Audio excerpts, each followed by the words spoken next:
Yeah, so I just have to go live on YouTube as well. So here we go, right? Okay. So before I hand over the stage to Nazneen, I have to take few minutes to help you understand about us as an organization, which is Future Captains, who are organizing this program for you.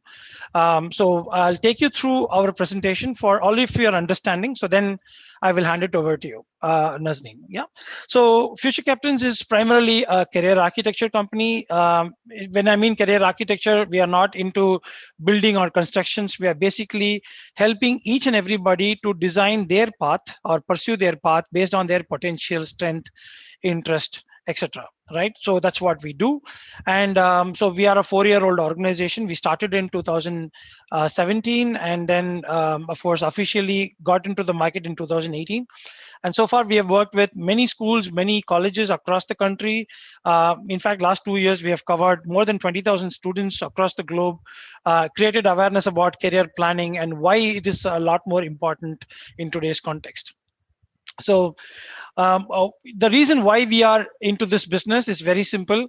Now, this is a picture of Chennai Egmore Museum. If you have not been to Chennai, this is like one of the oldest museums built by the British in the country. Now, in the street level view, the building looks like this, right? I mean, it's always like when we choose a particular path, a career path or whatever it is, we go with a single track mind. We don't get a holistic view. And that's precisely where we come in to provide a different perspective. So if at all you're choosing, say, medicine or engineering, we want to give you a holistic perspective, like, what you're choosing, where it takes you, how far is it from home, right? We give you a holistic perspective, and that's why we have tools, we have interventions, we have training programs to enable children, youngsters. We work with the grade 9 onwards, so students from grade 9 to college students, and of course, even working professionals come to us for guidance. So this is our overall, kind of coverage that we provide. And our mission is to provide an ecosystem that encourages talent. Like somebody wants to pursue badminton, somebody wants to become a dancer, author. We want to help them to, become what they want to be, and provided that they are very, inclined, and they are showing a lot of interest in demonstrating capabilities. That's very important. So, and we connect students, institutions, industries, companies, mentors like Nazneen, parents as well, and teachers like you, some of you who are present in this forum. So we kind of connect all of you together. And one second.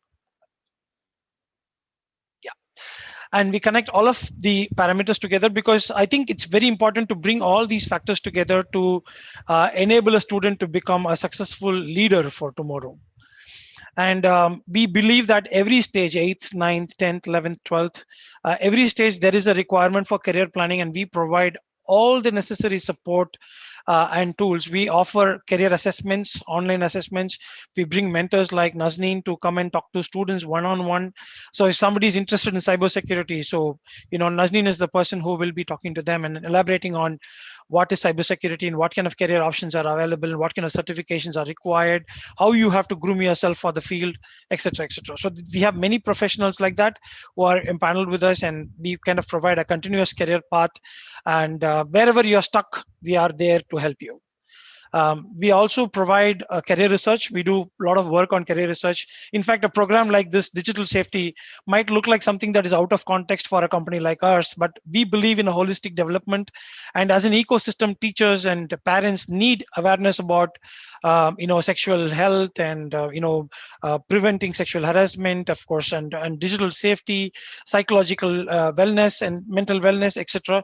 So all of these are very, very important, and we are bringing such topics to parents and teachers. In fact, last week, 2 weeks back, we had a session on how to create a safe zone for teachers and students, and that was done by Swapna Sundar. And that, of course, the video, we will share it with you separately, those who haven't attended. But likewise, this is a second episode of that, same thing. We want to provide a protective environment for children, and hence we have brought Nazneen to talk about digital safety. And I'll just quickly rush you through. We have a 5P model, which is helping students to identify their strengths and connect them with industry mentors and helping them to get trained on thinking, critical thinking skills, problem solving skills. We also provide volunteering, internship opportunities, and mentor supported projects where students can work with mentors, industry people, and do projects along with them. And this will help them to create a portfolio that will help them to apply for some of the best universities in the country. And of course, we also do hiring for graduate students. We have a separate team that does take care of jobs, placements for young graduates. Um, Best practices that we want to bring, and if schools, principals, and teachers who are out there seeing this, we can do some of joint work to build wonderful leaders for tomorrow, where we can provide socially useful productive work, SUPW, and of course project based learning for students. So if at all you're interested to collaborate with us, we are available, and these are some of the programs that we have offered for students. Yeah, we also train teachers and parents on career Waste, counseling. water, ground, GROUND, ground. Sorry, what is that? Okay, I think somebody is unmuted. Yeah, cool. So we also train teachers and parents on career counseling, so they can also become careerpreneurs, which means starting your own venture on career counseling. So which is something that we do. So yeah, and of course we have job fair that's coming up, and we have done various programs for students as well. Yeah. So yeah, for students in school, we want to provide right stream and degree selection. At college, we help students to select the right role and skill selection. And for working professionals, we want to help them to define their path forward. So this is what we do and this is also our vision to empower people on their career pursuit. So yeah, this is our coordinates, and of course, let's move on to session. And I welcome once again, welcome all of you for this wonderful session on SafeNet. Um, so a quick intro about Nazneen. Nazneen, we kind of connected on LinkedIn, and it's a very interesting story that you guys should know. So we kind of started talking to each other because I think we both had very similar views about doing something useful for the society, and we kind of connected instantly. And I think it's about 1 year plus we've been connected, and a lot of discussions and deliberations. I think today we have come to a point where we both are like looking forward to the same goal of building a better future for the next generation. So as a professional,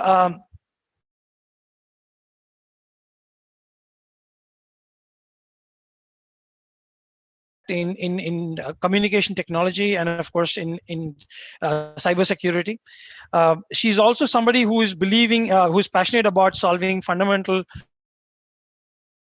long-term solutions in the digital world, right? And she also founded Sanctum Networks in 2010, and she's also an inventor. She has multiple patents to her to her profile, broadband network security and cloud orchestration, awarded with several patents and global recognition on active cyber safety, right? And she's also a cyber safety activist, co-author, and member of End Now Foundation. So I welcome you, Nazneen, and the stage is yours. And I think we have about 40 minutes as a runtime for your presentation. And after that, we will take to Q&A. I hope that's fine with you. And you can go ahead and share your screen and presentation. And I think we are all set for a wonderful run through of SafeNet. Thank you everyone. And before, just basic hygiene checks, just make sure that you, whenever the speaker requests you to speak up, do interact. Whenever the speaker wants you to be on mute, please do be on mute. Make sure that there's no distractions, because this is something that we need to be educated. So please make sure that you are listening carefully, make notes. And and also we would be floating a feedback form. We are also providing us a participation certificate for all of you, and also some materials for you to take through after the session. So if you want everything, you have to stay till the end. So please, over to you, Nazneen. Thank you very much, Tamil, and thank you for that kind introduction. And good morning to everyone. So I think Tamil spoke at length about why we are conducting this. But I think I was more inspired by one of the questions asked by Ms. Pandey, if I noted it right. So, am I right, Tamil? Just confirm this is Mrs. Pandey.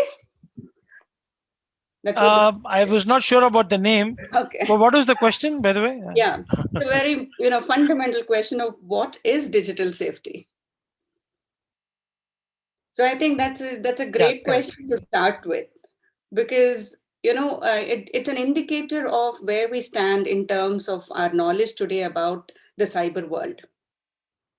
Although we are all users, this question about safety is something that is so missing from our day-to-day thinking, that we are falling victim to this particular phenomenon in every walk of life.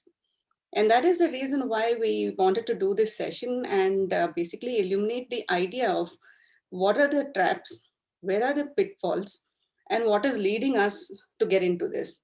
And one of the leading causes of us falling trap is ignorance and lack of knowledge.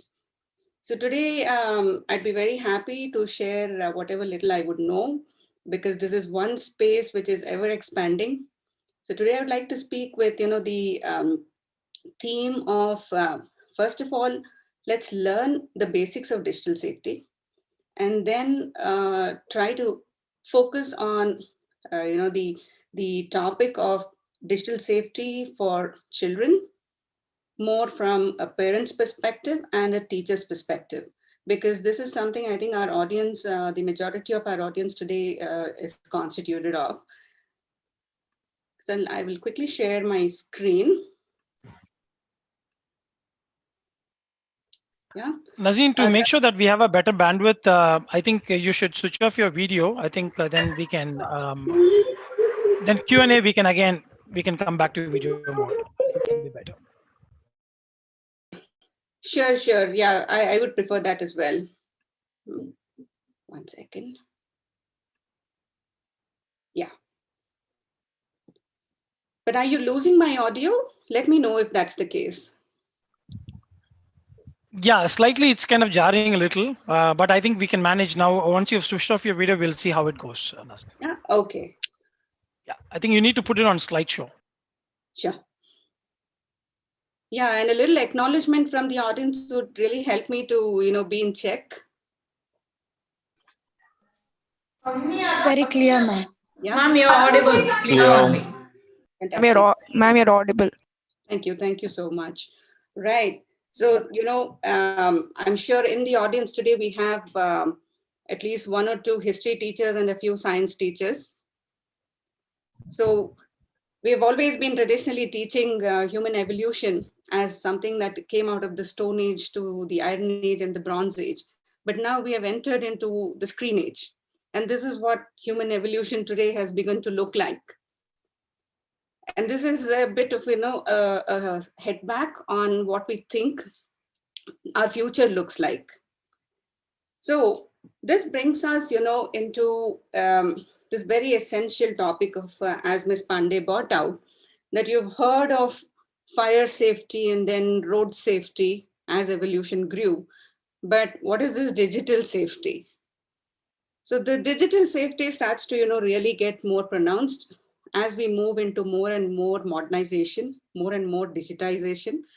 And today, you tell me if there is any walk of life that is bereft of digital intervention, whether it is the way you access information, the way you entertain yourself, or the way you educate yourself, or the way you conduct your daily life, whether it's shopping or purchasing a ticket, every avenue is now digital. There is no denial in it. And in the coming times, it's still only going to progress in the same path. And therefore, when our dependence on digital devices and the internet is becoming so large, it is important that we understand how do we stay protected. Because every time there has been good, history is witness to the fact that there is an equal amount of evil that crops up by the sides of all good that's done. So today you increasingly read in the papers about cyber crimes, about frauds happening, about imposters trying to, steal your identity, all of this. So digital safety is, in a sense, protection from all this. And it starts with the fundamentals of how we understand where we are. So, back in the time, the definition of home, I was telling this to Tamil the other day, that we used to define a home as a place where you're always welcome and surrounded by those who love you. This is your dictionary, definition of home. But today, if you ask a youngster, what is the definition of home? More likely, he will say where your Wi-Fi connects automatically.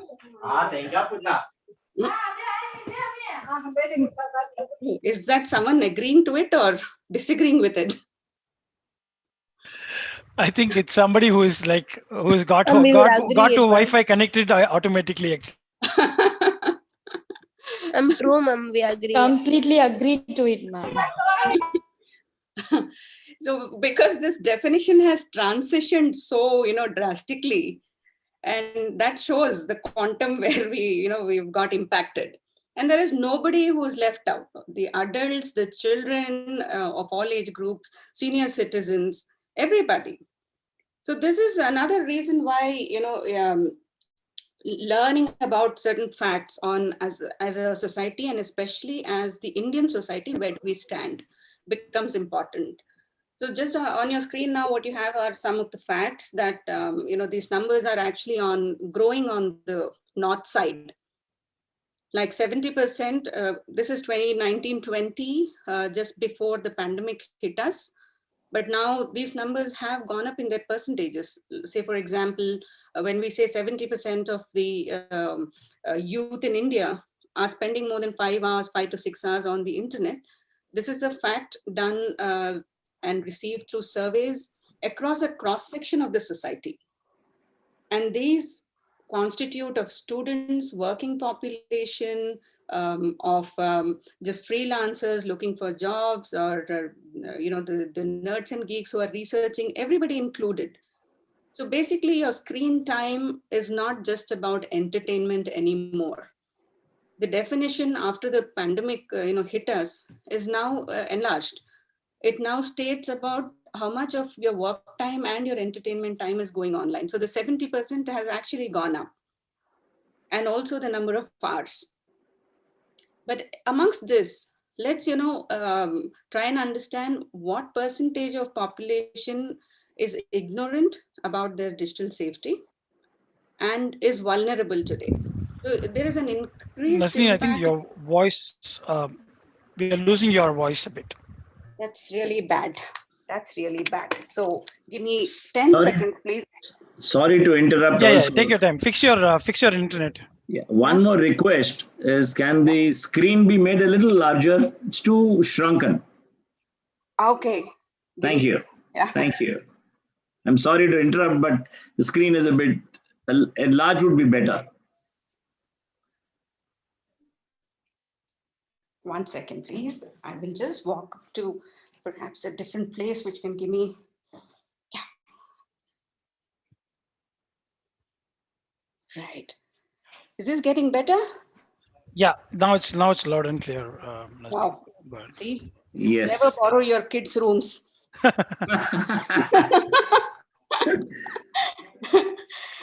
I thought for a change, I should actually do that.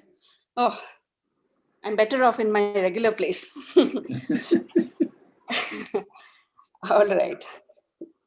Can you Wait. please enlarge the screen? The slideshow screens are very small. I don't think that is possible, because I think the slideshow is in a particular dimension. Maybe Okay. you can change the view. If you are viewing it on mobile phone, maybe you have to make sure that you are removing all the other tiles from your view. So I'm on the laptop. I'm on a laptop, so it then doesn't matter. remove the presenters or view or something like that. You can change the tile view and see. I think I've that's the done only that. way. Okay. Okay, let's see what happens. Yeah, is this, yeah, or perhaps, after we are done anyway, I will share all of this statistics Okay, with you. thank you. Yeah. Thank you. Anyway, thank you, Rakesh, for bringing that Thank you. up. Right. Yeah. So we were talking about what is impacting and why a certain section of the society is becoming increasingly vulnerable today. So to the digital impact, our younger population is falling, victim more rapidly, essentially because of ignorance. Two, they have just been, accidentally exposed to this digital world where they were unprepared. We all entered into this territory with very little knowledge of how to deal with these pitfalls. And to talk of that, when the pandemic came in, the online education just pushed the limits of how much time you spend. So all of this was an opportunity for the cybercrime and the hacking communities to kind of exploit this vulnerability. So as you see, 70% have posted. This is a fact that came out of a study done by METI, where they did a deep search and found within India, 70% of all people in India have posted their contact details like emails and phone numbers and home addresses and more. The states they belong to, the territories, their hobbies, and much more has been already put on the internet today. So you can just begin to imagine what does this data mean to the bad actors in this space. And that is the reason why digital awareness becomes extremely important, and how we conduct ourselves is something that requires attention. More statistics for you is every time you put on data into the internet, remember that it creates what is called as a digital footprint. So I will bring you out onto some information on what a digital footprint is. Today, on an average, if you pick up any random phone, you would find at least 4 to 5 different social media applications on it, 4 to 5 different information streaming or OTT platforms installed on the phones and on your laptops. There is a user login created on practically 10 to 12 different applications with or without your consent. This is something that is commonplace in India today. And there are things that these platforms will not openly ask or inform you before seeking your participation. Tell me if there is one application today on the internet that opens without you having to fill out your name and details. The minimum that you need to share is an email and a phone number, right? And to make sure that you are sharing a genuine phone number, they even go one step forward and they ask you to double confirm via an OTP. This is not something that we are unknown about, isn't it? Yes, ma'am. Right? But how many times do you think twice or try to check about these platforms that is it safe for me to put out my information like this? We don't, because we are always, we are impatient as we are, and our impatience is actually only increasing these days. So you want to get to the app, you want to get to your information, you want to get to your entertainment as soon as possible. And which is basically forcing, the social media platforms to design UIs and experience platforms, which basically make it easy for you to enter your information, like they do save your password or save your credentials. This comes in the forms of cookies and a lot of, residue information left back into your browser or whatever platform that you use. Many times you would have seen the autofill option where it seems so easy, right? When you just click say tab and all the fields will get populated. So this information is somewhere, this digital information is somewhere, either on your local machine or on the cloud or on your browser or the application. So basically you have to remember that when you walk in the digital world, you will always leave permanent footprints. And this is a digital footprint. What is said once in the digital world will never be gone. It'll never be erased. It's permanent. It can be pulled out and it can be used and abused. So this is the reason why we need to be aware about the behavior of these apps. What app is safe, or what platforms, the consent or the disclosures that they're asking for. How do you deal with this? I'll give you an example. Today, students are, hoarding up for online studies. So besides their own school studies, they will, venture into signing up with YouTube videos or channels, which or even individual tutors who are putting up classes. Without knowing much of the background, you get lured into it.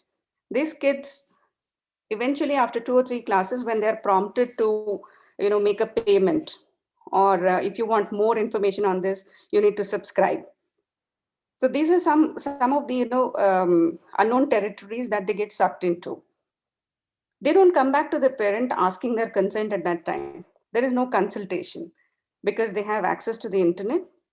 They simply take to it and oblige and say, okay, here's my information. And perhaps if it, see, 199 rupees doesn't look like a big deal, right? So when it prompts the user to feed in a credit card detail or a banking detail, you don't think twice because you always think it's just 199 rupees. It's not a big deal. And you enter in. And that's where your first steps to falter start. So these are the kind of accidental, exposures which happen because you're ignorant. Nobody teaches children about all this because the teachers themselves seem to be ignorant and, not aware about these happenings. And in the kind of busy lives that we are today, these things are overseen. So here, if we go back and, look at, as I said, smartphones, it is the biggest non-drug addiction of the 21st century, the smartphone and the internet put together. So there is 1,000 ways in which you can get enticed into this, phenomena for all the bad reasons. Typically, way back we used to say, teenagers, it's a stage when you think you are smarter than your parents, but forced to live with them. So this is the definition today. So if you talk about teenagers today, this is what is happening.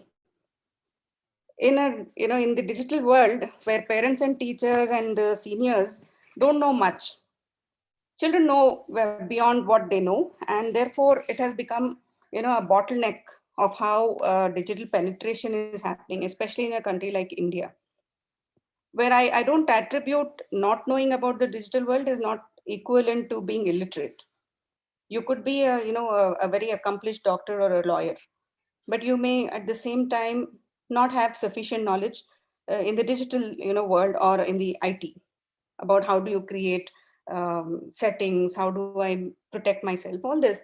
But your teenage kid in the home may know better. So when this kind of a divide exists, what happens is you really need to, as adults, catch up with your teenagers, be a part of this journey.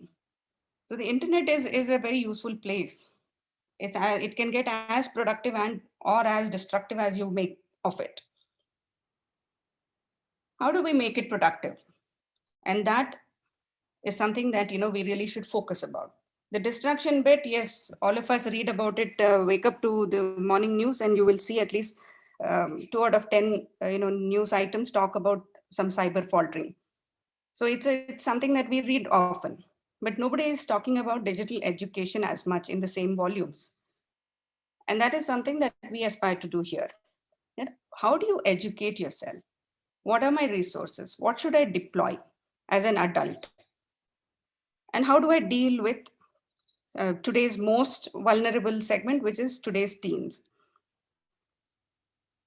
So if you see what is impacting today's teenagers, most importantly is one, there is a big dip in the self-esteem and their self-respect or self-image that they have. And why is this impacted?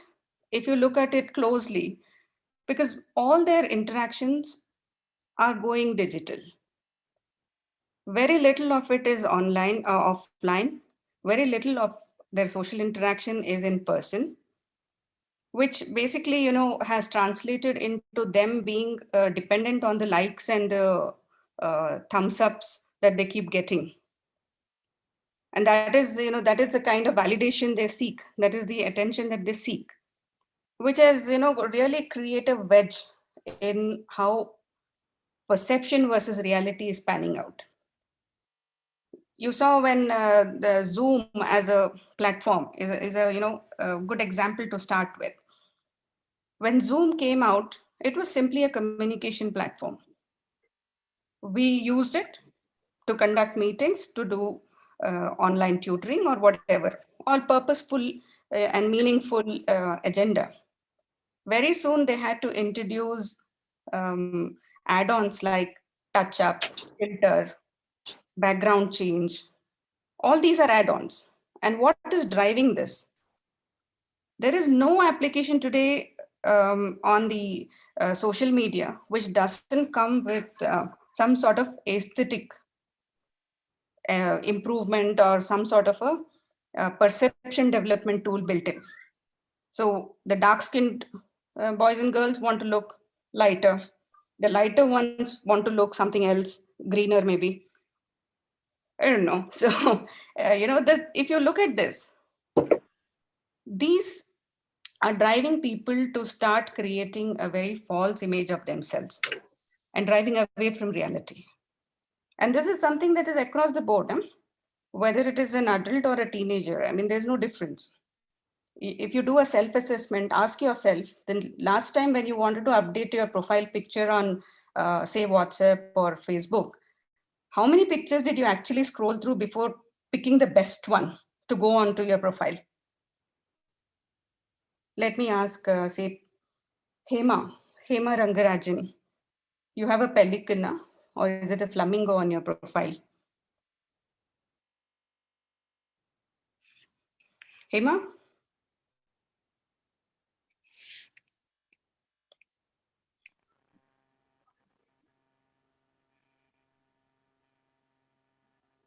Can you hear me, Hema?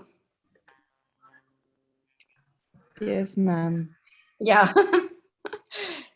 Sorry, you have an interesting profile pic. So my question was, did you pick that because you wanted to hide yourself, or did you pick it because you didn't? Sorry, am I audible? Sorry. Yeah, you are. Yes, ma'am. Can you please repeat the question? I lost it between the speaker and the phone. Again, a lapse of digital knowledge.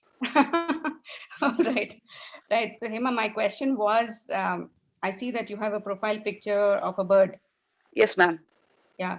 And just before that, we were talking about how conscious we are when we are picking our profile pics. Yes, ma'am. Yes. Right. We invest so much to pick the best one to go on to our public profiles.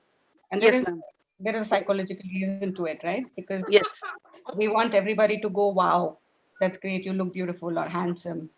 There's always these adjectives that we are craving for. True. Right? So when you can, afford to spend so much time, and yet if you don't get compliments enough to your, the effort that you put in, do you feel discouraged? It is, ma'am. Last word of yours, I lost it. Yes, ma'am. Do you feel discouraged if somebody didn't compliment you on your good pictures? No, ma'am, not in that arena. I am living with a teenager. Yeah. So I have become overdosed with this, looking out for acknowledgements, likes for pictures and other things. Now I'm in a stage where if nobody is bothered to look at my picture, I'm very happy. Absolutely. And as you rightly said, because you have crossed over all that age and, you've come into a place where it doesn't matter. Yes, ma'am. Yeah? But I'm sure the teenager that you live with, your son or daughter, do you find them doing the same, that I don't care? No, ma'am. No, they are very, very particular about the responses they get from their friend circle. The peer acknowledgement is great. Exactly. You know, that is an indicator of why these social platforms are so obsessed with your data, with Yes, what you put up, with the persona that you know, kind of portray in the digital world.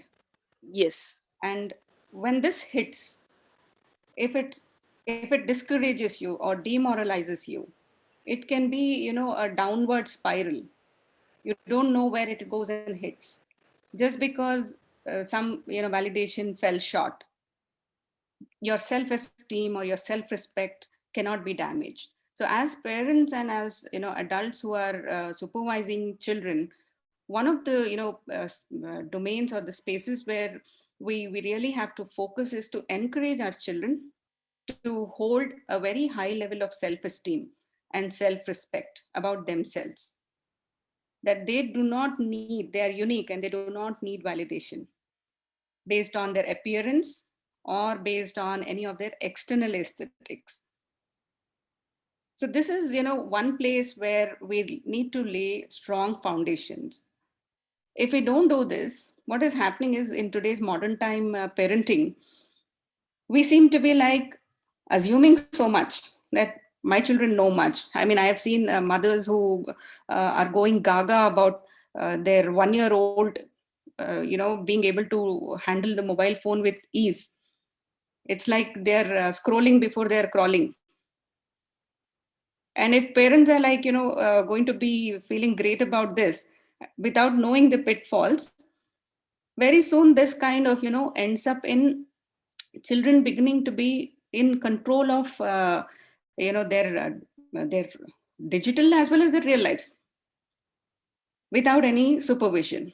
And this is definitely not going to help our society. And therefore, it is important that we educate. We educate, one, we encourage, and two, we educate. This is the balance that needs to come about.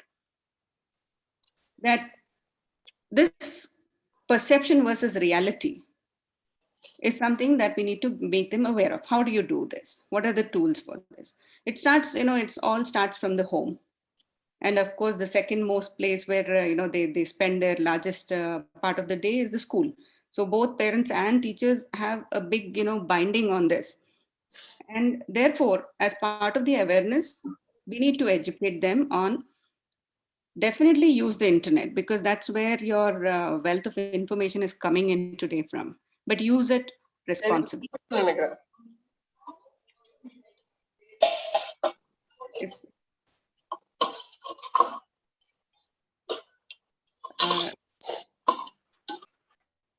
yeah, okay.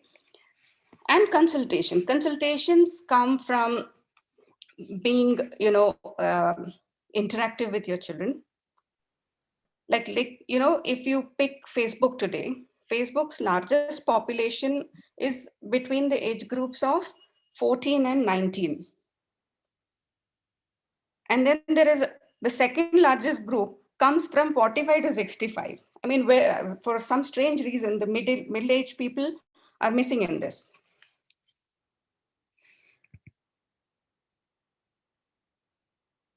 Tamil? Yeah, Nazneen. Sorry. No, I thought I just lost the stream. Yeah. Right.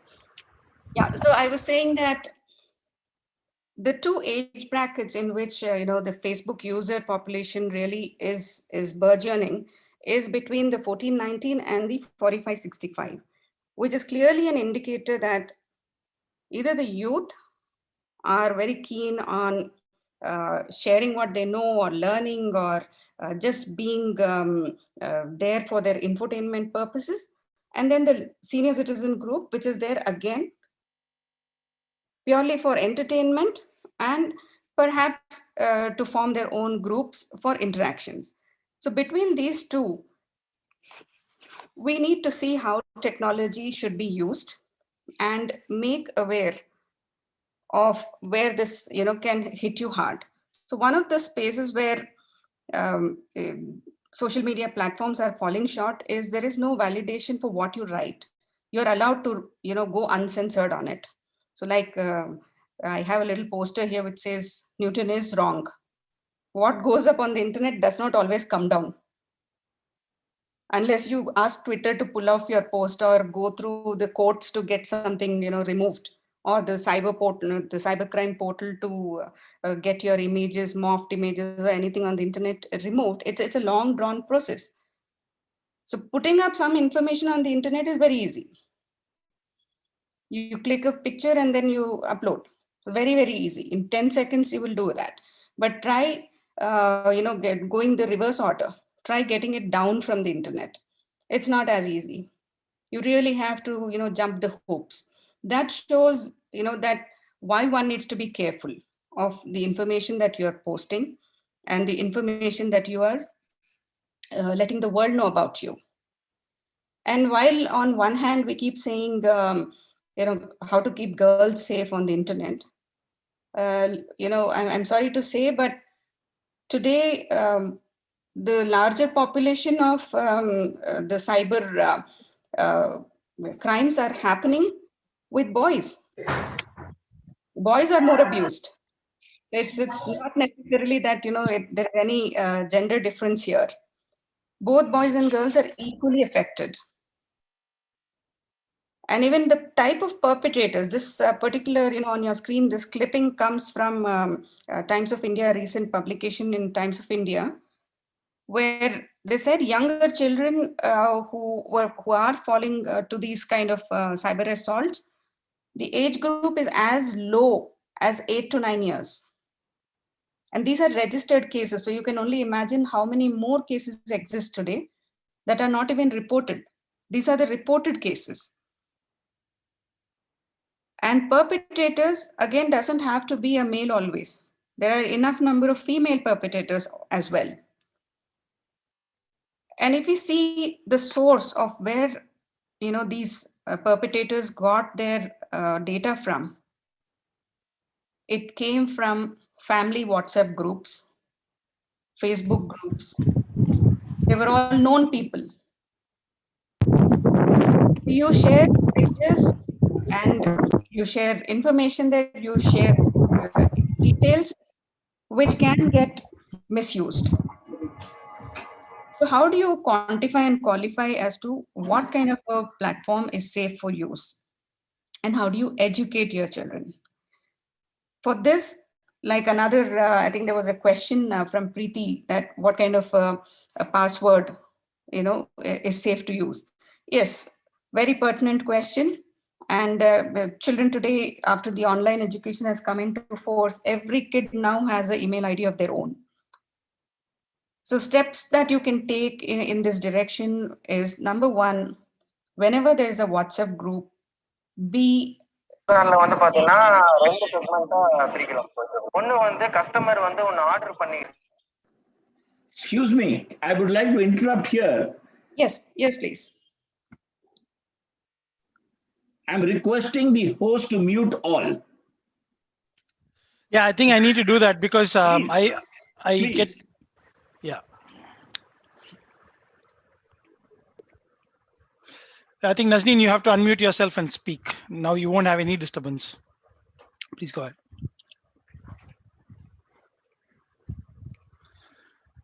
Can you unmute yourself, Nazneen? Yeah. Right? Is this okay? Yeah, perfect. Please go ahead. Yeah, right. Yeah. I'm sorry, the text on this is very small, but you can read the details and the numbers when I share this after the talk.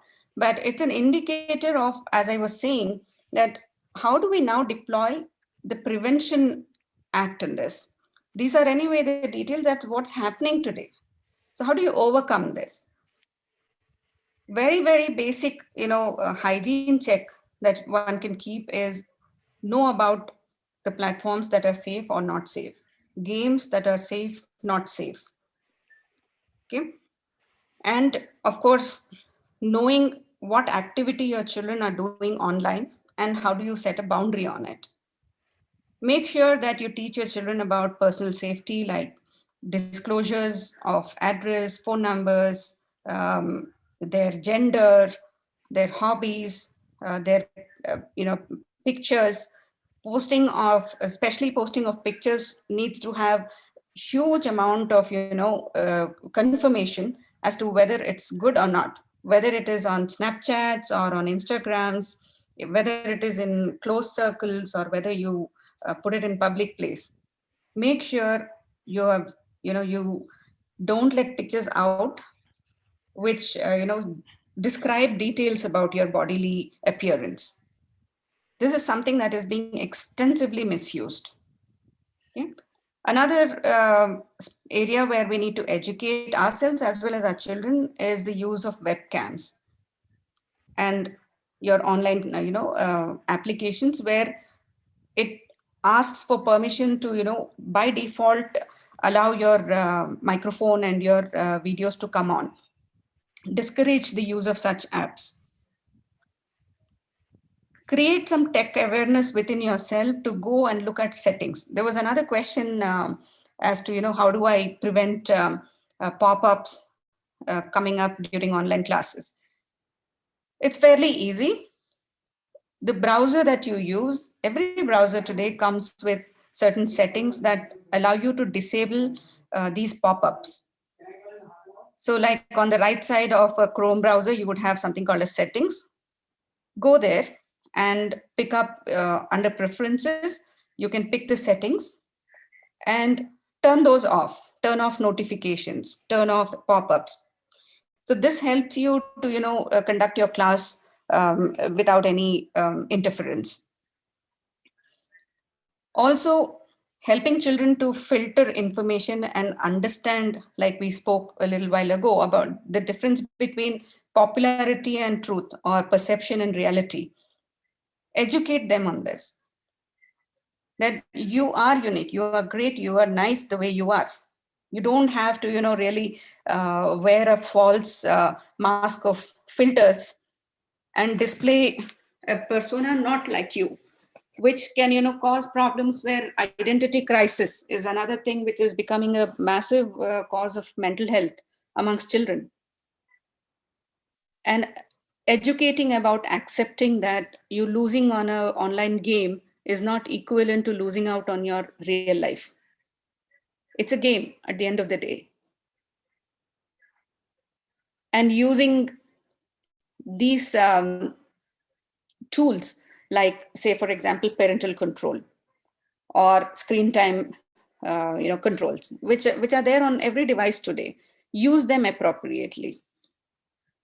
Because today, if you see the concerns of, you don't know how much is enough. If 5 hours of screen time is enough or 7 hours is good enough, there is really no deadline to this now, because everything has gone online, whether you're studying or whether you're entertaining. So setting this priority and creating a digital well-being is very, very important. There are n number of tools, we'll talk about it in a while, that can be deployed in your homes and also in your work setups that will help you to break free, to be able to reconnect with yourself. Like I very often say, disconnect to reconnect. There should be some time zones in the home when, like a meal time or maybe a family time, like you're watching a movie, watch it together. And at this time, you have no gadgets around you, especially when it's meal times. I'm sure you will agree with me, the only time when the whole family gets together is when there is a power cut. Is it not? Otherwise, everybody is in their own planet. So, but that trend cannot continue for too long. You can't wait for power cuts to happen to bring the family together. So make this, voluntary effort to disconnect. 30 minutes of the day, select a time. It could be, typically a meal time is a good time to bring the family together, and have a means or an agreement that there will be no gadget at the table. You're going to put that away. And people will look at each other in the eye and talk. So these kind of things are some, are small measures that a family takes together. And it needs to start from there. And as you would, agree with me, none of us remember the first day we saw television. Or did we? do we? But we'll definitely remember something that we did together with the family, or with a friend, or with someone in, in physical presence of each other. This is something you will definitely remember. So make time for all this. And this is something that the elders have to inculcate it within their own lives. That is what will motivate even our youngsters to follow step. But if we are going to be, like any typical family that I see these days, even the adults are completely glued to the screens. They don't want to lift their heads. And any 5-minute break that they get from their routine work is completely trenched into this, some of the other devices, either the television or their mobile or their laptop.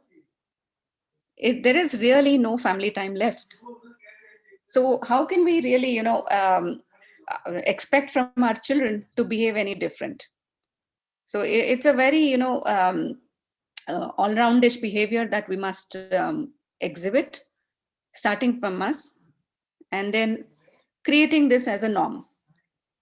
So one of the best ways is to prevent this hazard from growing on us is creating schedules, create a bedtime routine where you go at least an hour before you go to bed, switch off your devices. Basically, it doesn't mean to power off, but to keep it away from your eyes. Let your mind calm down. See, I'm sure within this 300 odd audience that we have today, at least there will be 50% of us who will say, we can't fall asleep unless we have some music playing right next to our heads. The phone is always under the pillow. Or there's something that you were reading on the screen just before you fell asleep. This is, it's something that we can't ignore and say, no, I don't do it. Because we have to admit, there's no denial. All of us are doing it. And why are we doing this? It's growing and becoming like an addiction that there is no path to recovery of, unless you put a voluntary effort. And that is what this digital safety is about. Because there is something that is happening in the internet behind your knowledge, and that is profiling how you behave yourself.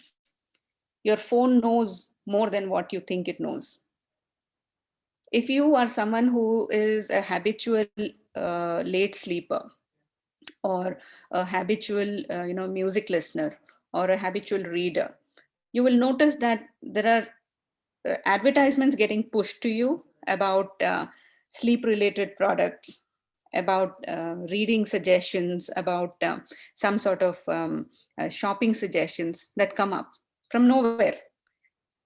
So over a period of time, if you take a close look, your behavior is guiding the internet to serve you.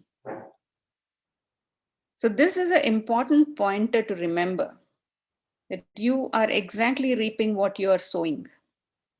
So this is where, again, the bad actors are trying to pitch in, and they see that, okay, if there is a gamer in the home who constantly is downloading online games or installing a certain type of paid subscription, this kid will now get profiled, and the device also gets profiled, and will be served or basically pushed to buy more of these applications, become more indulgent.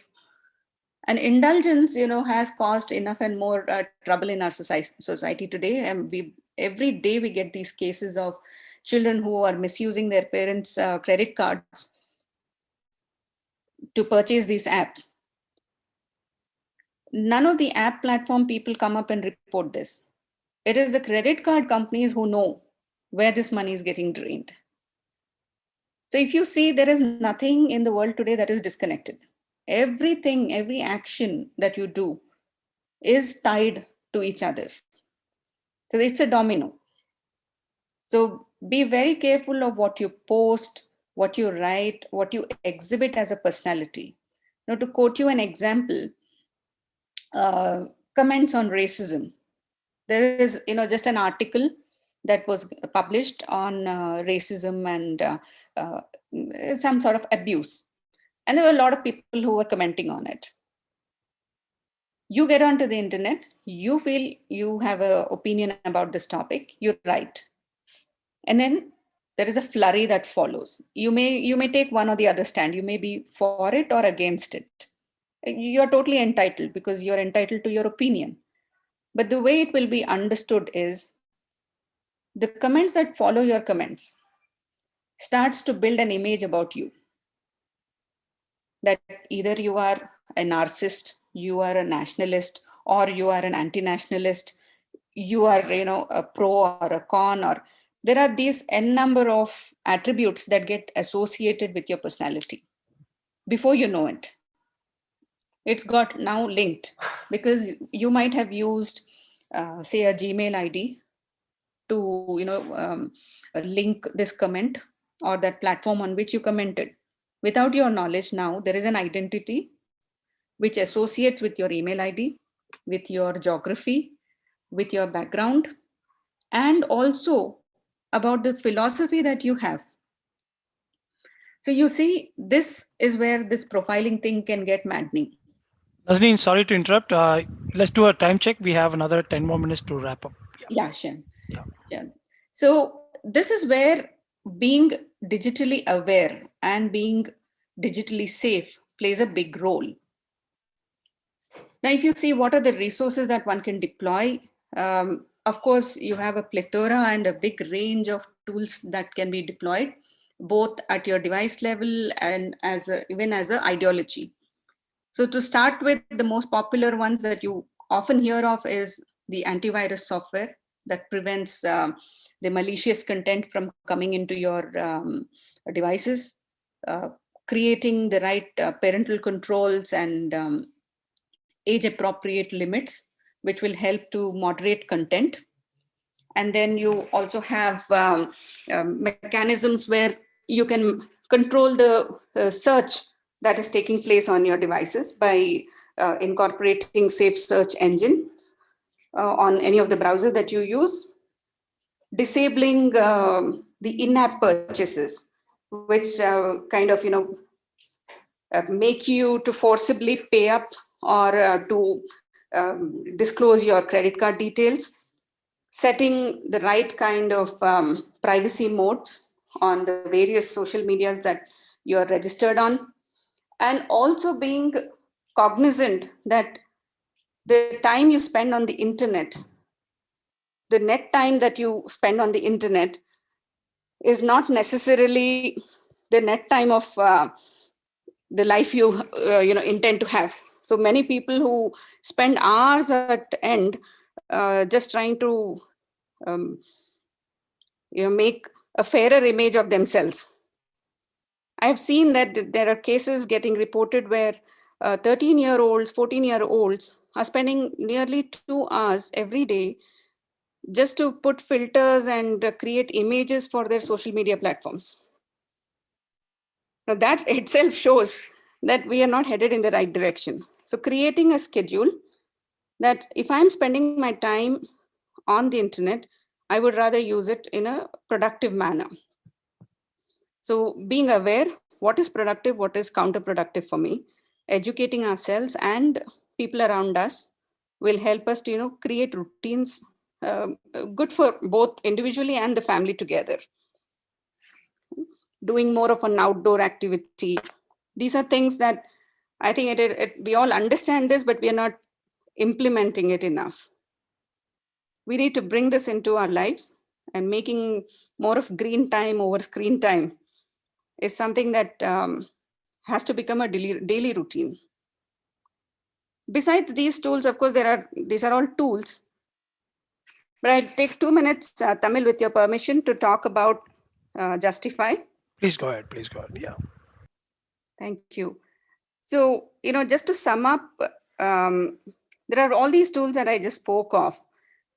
But the type of questions that crop up in our minds are multidimensional. There are questions related to how do I manage my screen time? How do I manage my net usage? How do I do a parental control? How can I create password security? How can I keep my network, non-hackable types? All these things, right? So put together all of these questions, there is one solution that we came up with, and the product is called Justify. It's a solution that was built, to cater to the Indian homes. And knowing very well that our digital literacy is very limited, although we have all become internet users, not all of us have become tech savvy. So the complexity with which you handle your home routers is something that we really wanted to address and provide a very easy plug and play solution, which even the most non-tech user, a regular homemaker or a senior citizen should be able to, fend for themselves. So the product is called Justify. It addresses the whole range of issues that cover your digital safety and well-being. The details are on justifycloud.com. It's a website that you can look up. And if you need any further information, of course, you can always reach back to Tamil and he'll guide you. So this is a piece of software that you can install on your home router. Instead of having to deal with individual devices, this is a very powerful way of controlling things at the root itself. Like it's almost, if I have to give you an analogy, you have the overhead tank. So if you purify that, then water's coming into any of your taps, everything comes clean, right? So it's something like this. So at the router, which is a source of all internet coming into your home, you're curbing it right at the source. So it gives you a very easy interface to program your needs the way you want. And the settings are all done just like your smartphone. All icons, you only have to click a few buttons here and there, and you will be set for a good digital life. So in my closing, I think I will just take you through a few posters, which will let you into the idea of why we need this internet curation today. Just as, we know that the internet is a it's a wild west. There is everything, the good and the bad. There's education and there is pornography in equal quantum in it. But knowing that, it's just like if I showed you a glass of water like this, would you allow your child to drink this water as it is? We wouldn't, right? Any parent, I mean, from whatever societal strata you come from, you will definitely not allow this. So why would you do that with the internet? So always moderate, filter, clean it, and then consume it. Yourself as well as also to your children.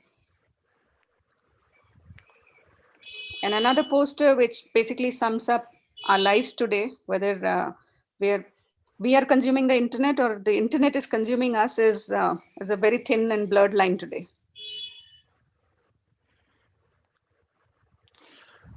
And of course, my absolute last would be your strengths and your weaknesses both lie in the same place if you know how to use it well. Right. So that's from me, Tamil. Okay, great. Thank you so much, Nazneen, for your wonderful presentation.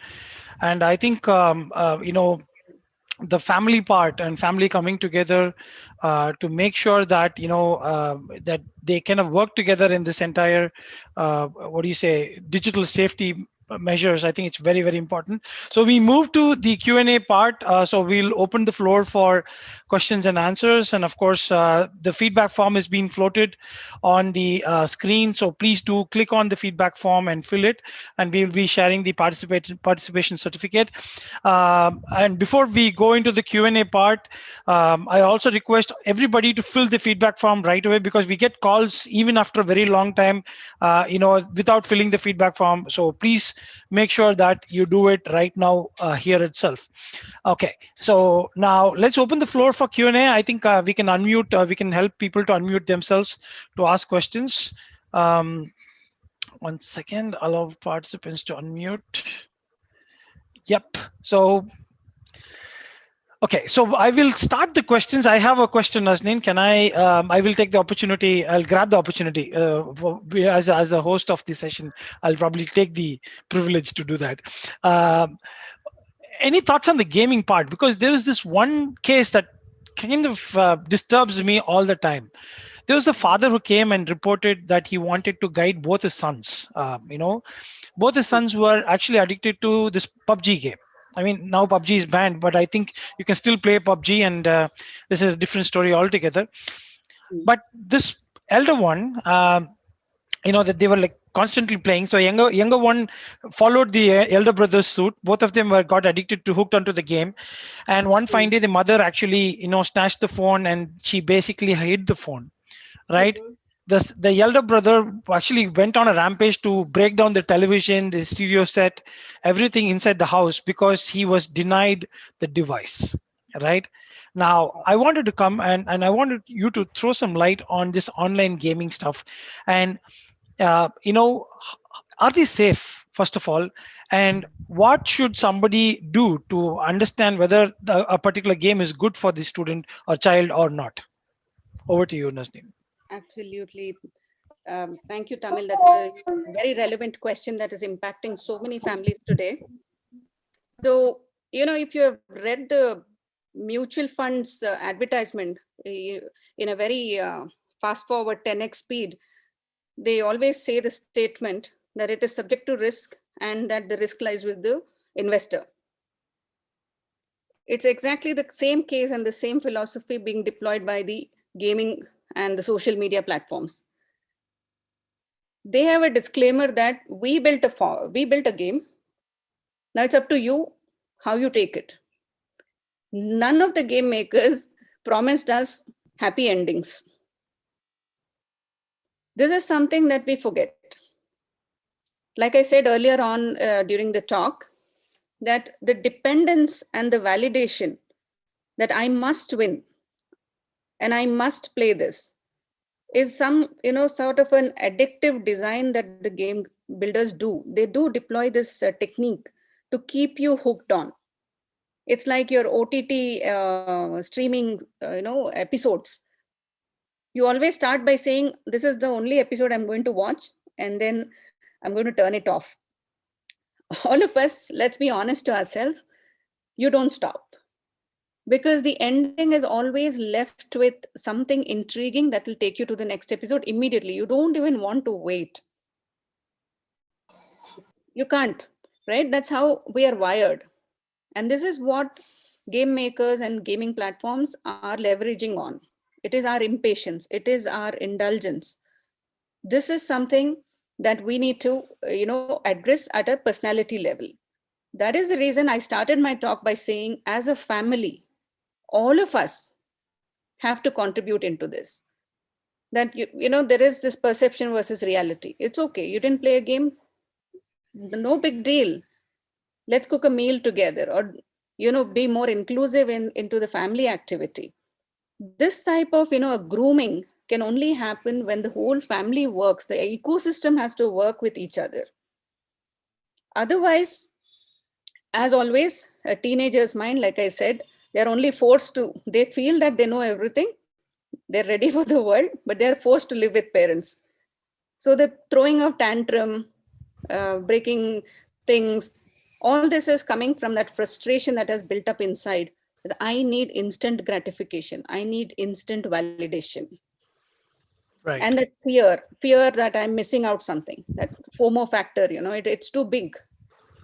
And to capture that, see, you tell me, how many families today are practicing any one ritual, whether it is a puja or a prayer, any faith, or any ritual in the daytime, where the entire family, is together, even for 5 full minutes. That's very difficult. Not even one ritual. Yeah. Even on a festival day. On a festival day also, I see many from so many different faiths. They tell me the puja is the senior citizens' job. Children are nowhere to be seen around that time.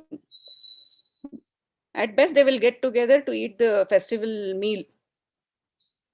This is not something that, before the internet era, this was not something that was a commonplace thing, right? The family worked as one unit, at least on certain days of the year. It's fast diminishing today because we are engrossed with the minute you dress up on a festival day, you are busy taking your selfies because you have to give an update to the other world, the other side of the planet, that I have arrived. This is what I'm wearing. This is what I'm going to do today. But you may or may not do all that.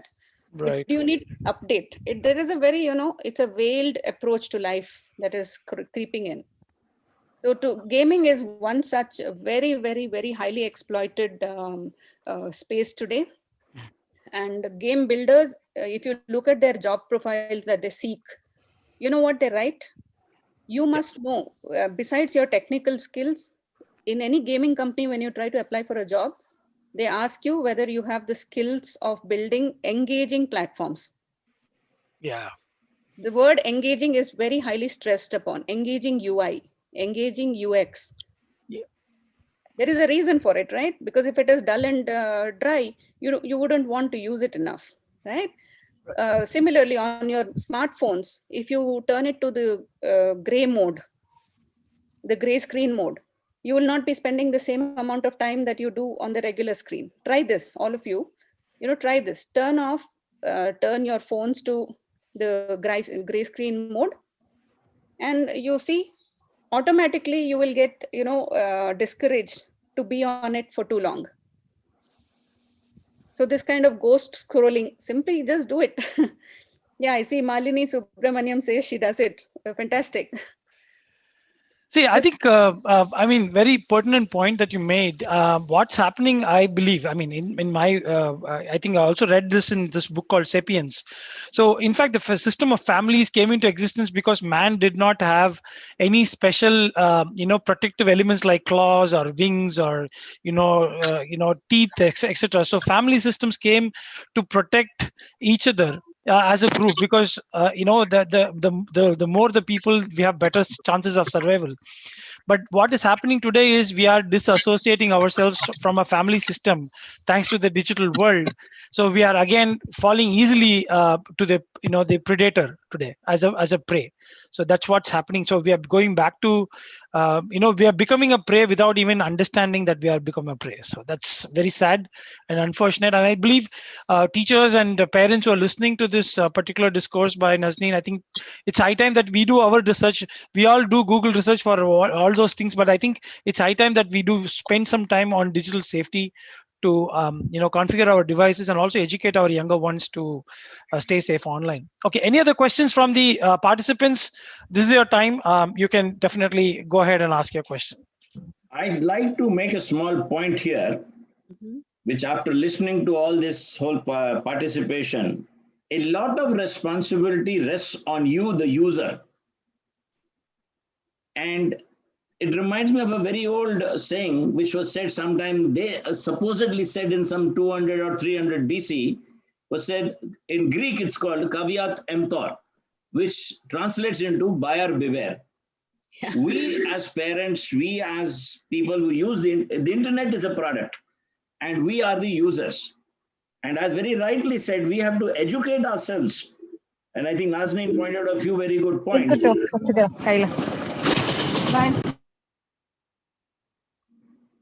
I think she put up a very few good points that first and foremost, let's take the responsibility on ourselves. And two, what I see, I've reached a stage in life where it's gone far beyond many.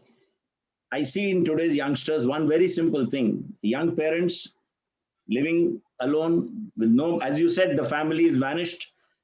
And the moment the child is there, to keep the child on? Put the smartphone in the child's hand, you play your game or your tab or whatever it is, and they're busy with their lives.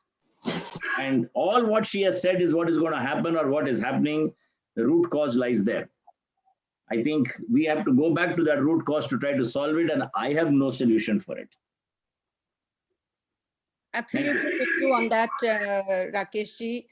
So I think the ideology stays, the family has to watch out for each other. And two, if we have gone too far in the line where we need corrective tools to be deployed in the home, like I said, this solution Justify was built with this, the entire idea was centered around technology serves technology. You're right. I agree with you 100%. So if you have fallen enslaved to that, then please deploy another technology which will help you to recover from it.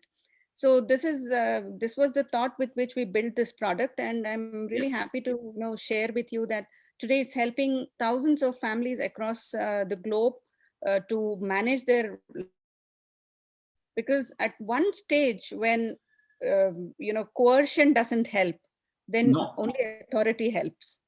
Correct. Today, a parent should act as a parent and forget you're never going to be a friend to your child. You will always be a parent. Be a parent. Be a parent. Be a parent, and eventually, see, if they get the confidence that they can confide in you. Many, Yes. I'm just seeing 2 days ago, if I have 2 minutes there, Tamil, I would like to share this incident. Yeah, go ahead. Go ahead. Go ahead. Yeah. Go ahead. Yeah. So one of our associates, he rang me from Bombay and he said he would like to share something very personal in his family. And I was pretty taken aback for a moment that, out of all the people in the world, why would he be ringing me? And he said, I'm reminded of you because I heard one of the talks where, as a parent, I have failed to monitor my child's online activity, which has caused us some damage. He said, well, let me know what happened. So he says he has a 14-year-old daughter who's an athlete. She's very good at sports. But during the lockdown, in the year and a half now, she's not getting her time at the nets or at the practice, and confined totally at home. All her energy has been too bottled up, and she's been, fidgeting about and throwing tantrums. All this is happening, and they fail to notice even that because they're very busy parents. And eventually, it so happened that a few weeks ago, she was missing from home. And that was when they, really had to turn the world around. They traced her to Lonavala, close to Bombay, took help from the police and got her back home. And when things settled down, they asked her what happened. And what happened was she met someone on Instagram who befriended her, basically, who was also a sports person, shared the same hobby. So she kind of, really got enticed to talk to him more. And eventually he said, the best way to break free is if you can somehow make it from Bombay to Lonavala, and then, I'll take you to a place where you can put out your energy and something like that. This lady runs away from home. She's all of 14, was found there. And he was a drug peddler who was posing to be a sports enthusiast. And to these people's dismal, busy lives, they failed to notice that the Instagram account that she was using was actually being used through the father's phone. All the while, it was on the father's phone that she has been chatting. And father never took cognizance of this. This is the level of, ignorance we have today within the same home. Our lives are this busy. So once in a while, it does make sense to spend some time to understand your children better, yourself better, that unknowingly have you got some apps on your devices that are relaying information about your whereabouts, or if your children are using your shared devices and letting out information. Simple status updates like alone at home today or home alone.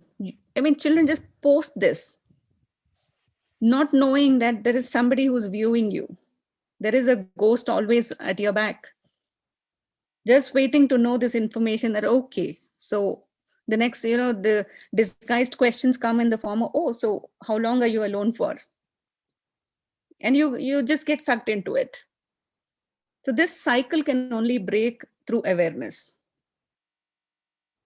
Right? So I think this is, and it comes from more open communications. Be a parent, but also don't be a hostile parent. Yeah, be an approachable one. Be an approachable one. So they should be able to confide in you. And so is the case even with teachers. What they can't speak at home, at least be, that sounding board for them, someone that they can come to. Yeah. Right. Excellent points. Excellent points, Nazneen. I think we can go for one last question and then we can wind up the session. Is that okay? Anyone?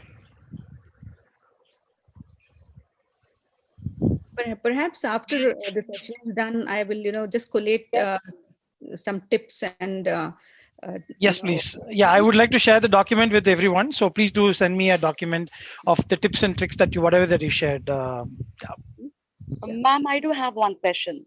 Yes, Your please. name, please? I'm Hema Hema. Rangaraj. Yes, ma'am. Please go ahead, ma'am. Yes, ma'am, like no, we read about lots of digital safety laws and other things being implemented.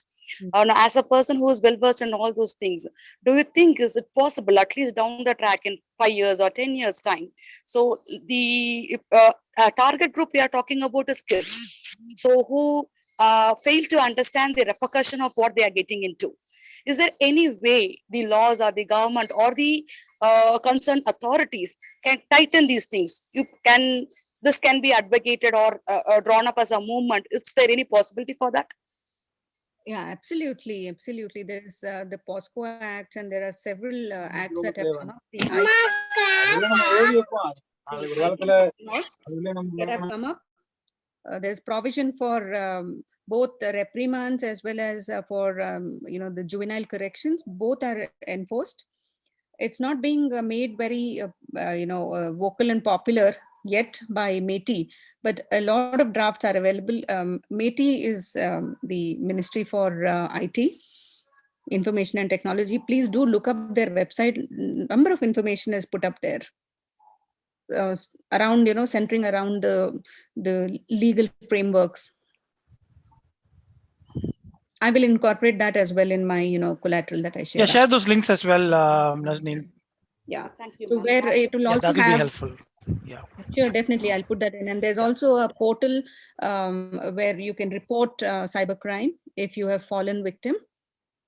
And that's and every state today has the cyber force everywhere. I don't see any state which doesn't have a department. Yes, ma'am. These we are talking about things that occurs a post scenario. I'm asking about, can it be tightened? Can there be some provision or rules or stringent measures brought in?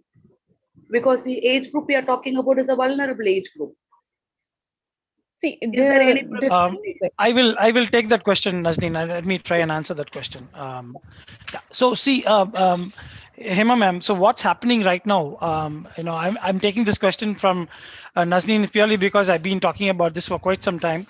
What has happened in the last 1.5 years is we have actually the digital adoption has gone up 10 years ahead of time, which means what now the number of people who would have gone digital in 10 years have already happened within a span of 1.5 years. What this means is, the laws, and we none of us were prepared for this. So, we don't know, but I think what is happening right now is people have taken the sense that, their acceleration or rapid acceleration of digital adoption or people getting onto the digital platform has increased.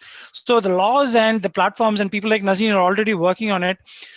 Are trying to tighten this entire thing reactively, because we were not expecting this. But I think whenever we are trying to put a barricade or some kind of people always find a way to circumvent it. I mean, it always happens in a legal system, in whatever, even in traffic systems we see that. That's a human nature, so we always find a loophole and try to work around it. So I will take the liberty to say that there is no permanent, or rather a foolproof system yet. But then I think it is all evolving over a period of time, and I think thanks to the data policy that we are bringing in, or things that the world around, the kind of the political climate that is changing, especially with the data security part, I think that will enable a lot of new rules and regulations in the near future. So I hope I answered your question. Nazneen, if you have any thoughts, please do add your points as well. No, you're right, Tamil, because today it's all very reactive. You can't do this in a preventive way just yet, because the profile is not clear whether the device being used belongs to this child, whether this traffic that is coming into that device is for a particular focus towards a particular age group. All of this, there is no definitive framework to operate under, even today. It is coming up, and there is a lot of research happening at both the likes of Google and Microsoft. Both of them are working by putting in artificial intelligence into both devices and applications. So when you do a download, the application will now be able to reconfirm whether it is age appropriate, whether it is, it will always validate before it comes onto the device. So that will then bring up some sort of a legal framework, because today, without this information, it is hard. And just to quote you, uh, most pornographic sites, if you have seen, there's a very funny disclaimer that pops up: "Are you 18?" And the only answer they expect is a yes or no. Why would a 13-year-old who intends to watch it say a no? Right? So it's one simple English statement: "Are you 18?" It's like they wash their hands from there on. It's just a check in the box for them. Yeah. Very true. Very true. It's another data for them. That's it. That's it. So it needs to go beyond the semantics of just the English or the language. So we are getting there. And once I think technology starts building on its own, then there will be a legal framework where laws will be created.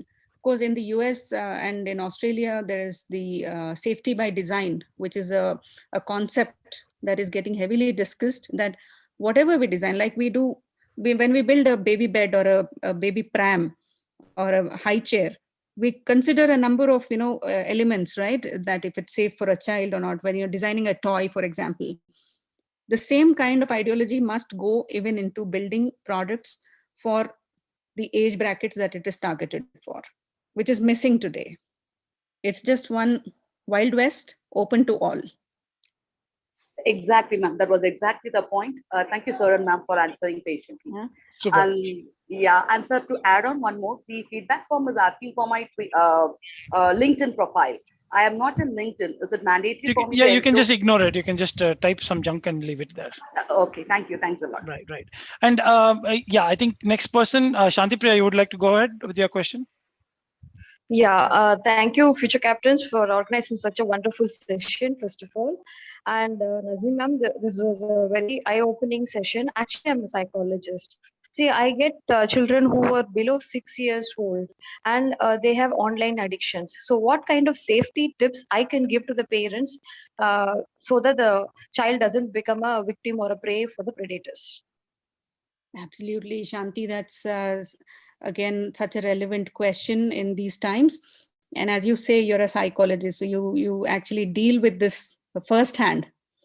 So you would agree with me, right? On a symptomatic level, when you look at internet addict, what do you see? What is that one trait which really stands out from a normal child? I think they get addicted to mainly for gaming. Actually, it starts only from gaming. That is the first thing the parents tell me. And they also watch their parents. When I give counseling to the child, she or he says, like, why don't you advise this to my mother? Because she is always obsessed with the phone. Absolutely. This is something I wanted to hear from you, and I just wanted to reconfirm my own, thought on this. In my view, that is exactly what is impacting here. Children are picking up so much from what they are seeing, and it comes from their parents, the largest contributor. Therefore, again, going back to the family aspect, that we need to start behaving ourselves like a family first. The addiction bit has come because you have just let them be on their own. You weren't there. So the game is filling some gap, right? It is taking away some gap. Yes, ma'am. So if that means the wider the gap, the longer, basically a gap equals to the time, the free time, the unmonitored time that they are getting. That is the time that is getting occupied by the game. And eventually it grows to a point where the game becomes the whole and center of life. And there's no time left for anybody else now. True. Right? So the de-addiction program is almost like you're deweaning from your narcotics addiction. It's the same kind of approach. You have to go slow. It cannot be you pull the plug and take a sharp turn on denial, like I won't give you a device, or from tomorrow you get nothing. You can't be like that. So people who have got too addicted, especially children, they have to be slowly deweaned. Primarily, number one, never take a snap cut in this. Let them use, but start moderating, like creating a timeout. Your game time will be 30 minutes a day or 1 hour a day. 1 hour is too long. 30 minutes is what is good enough for all balances. 30 minutes is what you get. Pick your time. Have an agreement with the child. What time of the day you want to play. Rest of the time, you will need to, move to something more productive. So like this, you'll have to start to slowly dewean. The first thing. That's what I tell in my counseling. Sorry to interrupt, and that's what I tell them in the counseling. Like, please put a schedule so that the child follows without any deviation from the plan. So, Yeah. but one thing I just wanted to know was like, what kind of a safety tip I can tell the parent to put it on the phone or something like that? I would be soliciting you, but I would say, please ask them to try Justify. Okay, definitely, I'll do that. I am sorry, but I Thank you so found- much, ma'am. No, I do understand. Okay, I'll just tell the parents at least to take these safety measures instead, other than I'll tell you, being. Shanti, just to close on that, Yes, the reason why I'm saying Justify is because it is built with this psychological, bent in it, where you can create it's like a slider. You reduce from 2 hours to 1 hour. You can select an application and say, I'm not going to spend more than 30 minutes on Facebook today. You set it at your router in the home. Then the source itself gets cut. Yes. No, ma'am, when it is a 5-year or 6-year-old child, no, they just show all the tantrums to the parents, and the parents doesn't have time to pacify the child, and they say, okay, chalo, you just do it, go ahead. That's what is happening. Yeah. And when it comes to a chronic stage, only they come to a counselor. So where it is beyond Yes. our point also to give counseling to the child. It has come to a point where when you ask a child at dinner time what he ate at lunch, he's not aware, he's not sure. Exactly. I've heard children say it looked something like chapati. That's what it is. True. Because their Great. eyes are elsewhere, their mind is elsewhere. Yeah, Nazneen, sorry to cut you in between. I think I have one more person, Malini. I think I'll take that as the last question and we'll wind up. I hope you're okay to take one last question, Nazneen. Absolutely. And let's keep it quick and short, Malini ma'am. Please go ahead. Yes, actually, it's not a kind of question. I just would like to add to what Ms. Shanti Priya was saying. I happened to do a little research for one of my writing. So usually children, especially during this pandemic, they are going in or glued to the gadgets for two reasons, as I found it.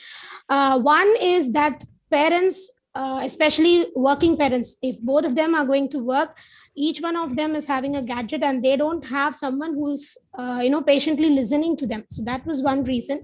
And the second is that the gamings, whichever is available online, they are trying to mask that feeling of loneliness, and they are not in a state to think, okay, the mother and the father is not talking to me, so this is keeping me engaged.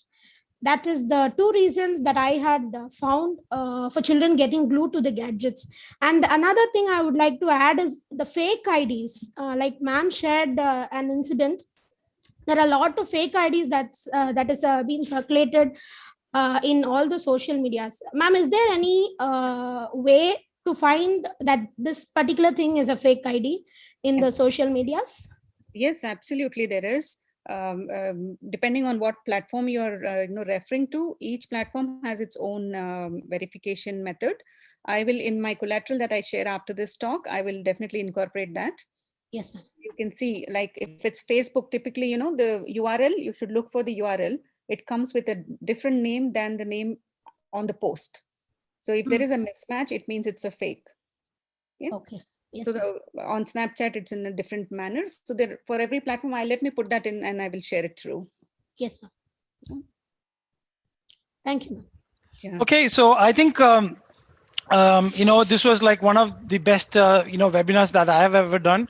Definitely. So thank you so much, Nazneen, for giving your valuable time for Future Captains. And I think there's a lot of takeaway for all of us here, including me. I think I'm definitely going to look at the way I'm spending on screen, and also then probably educate my near and dear as well on how to go about it. So thank you so much, and thank you all the teachers, school principals, educators, parents, students who have made their time to come and sit for about 1.5 hours to listen to this very, very important topic. I think it makes a lot of sense. That I can see that there's a lot of interest and importance that's given to digital safety. So thank you all.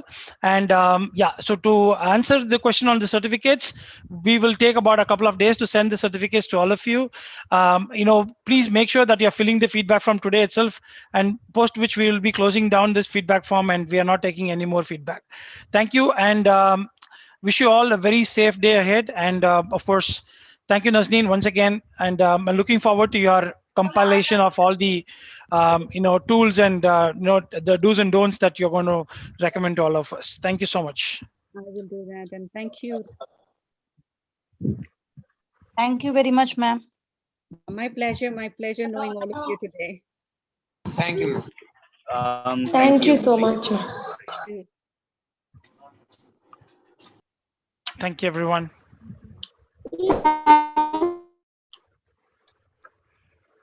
Thank you, ma'am. Thank you. Mother leaves to ho. Yeah, please, you can leave. Yeah. Thank you. Nice. Thank you so much. Thank you. Thank you. Thank you, sir. Thank you. Thank you, everyone.